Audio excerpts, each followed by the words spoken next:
মানে আমরা হাইলাকান্দি ডিএফ থেকে ট্রান্সফার হইয়া হরিগঞ্জ ডিস্ট্রিক্ট ডিস্ট্রিক্টে যাইবার লাগে চাই মানে রেডি গতিকে আমরা হাইলাকান্দি ডিএফ এমপির পাশে বা আমরা যদি কোনো কিছু ভুলভ্রান্তি হয়ে থাকে এইটা যাতে আমরা আজকে আপনার এমপির বাস্তবত পক্ষ থেকে আমি আপনার ক্ষমা প্রার্থনা করতেছি এইটা যাতে যদি আমরা আমিও হোক বা আমার কোনো সাবঅর্ডিনেট কোনো বা স্টাফেও হোক যদি কোনো ভুলবশত এদিকে বা কিছু বইও থাকে বা এটা আপনি ছেলে হিসাবে আপনার এই কথাগুলো আপনি মাফ করে দেওয়া যাবেন এটা আপনার বিশেষ করে অনুরোধ আর আপনার নতুন দৃষ্টিকোণ চাইব আপনার ভালো সুস্থলে থাকুন আপনার পরিবার সুখে থাকো আপনার শরীরে কিছুটা প্রবলেম শুনছি করলে আপনার শরীরে এই মুক্তিকরক ভালো থাকে এইগুলা নিয়ে আমরা আজকে এই সভাটা ভিতরে আছি আমরা পক্ষ থেকে ছোট্ট একটা আমরা হাত বাড়িতেছি এটা আপনার আমরা পক্ষ থেকে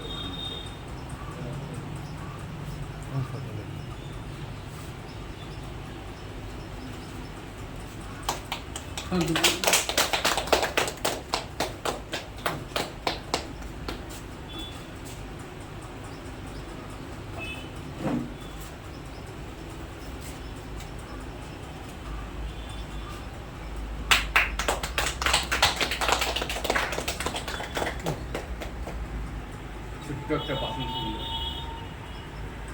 উপস্থিত আমার নতুন এমপি সাহেব আমি আগতে দুজনে আগতে শিক্ষক আছিলো যে প্রমোশনের ক্ষেত্ৰত বা ট্ৰেন্সফাৰেবল জব আমি চাকৰি এক দৃষ্টিগত কৰিব নোৱাৰোঁ আমি ইয়াৰ পৰা গৈছোঁ আগতে প্ৰমোশন পাই গোৱালপাৰাৰ পৰা এৰাবেগুৰ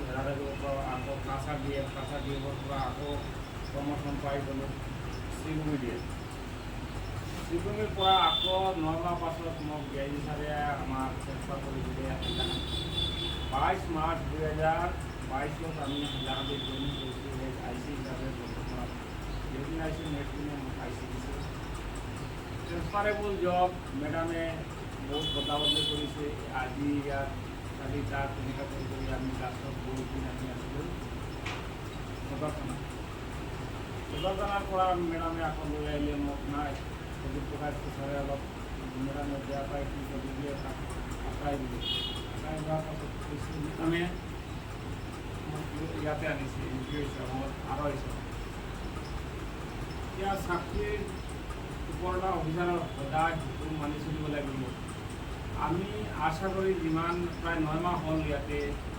মই কাৰোৰ লগত মিছবিহেভ কৰা নাই আৰু যদি ডিউটি ক্ষেত্ৰত কাৰোবাক কেতিয়াবা টানকৈ কৈছিলোঁ কিন্তু মনত ৰাখিব নালাগে আমাক সেইদিন এছ পি ছাৰে গালি দিছিল ষ্টেপ বাই ষ্টেপ এইটো হৈয়ে গৈছে একো ভুল কৰা নাই মোকো দম দিছে তেখেতকো দম দিছে খালি জবদিন কৰিছোঁ আমি অলপ আমাৰ পিতৃৰ লগত বোলে ছাৰ এনেকুৱা নহয় এনেকুৱা আমাৰ লগত সহায়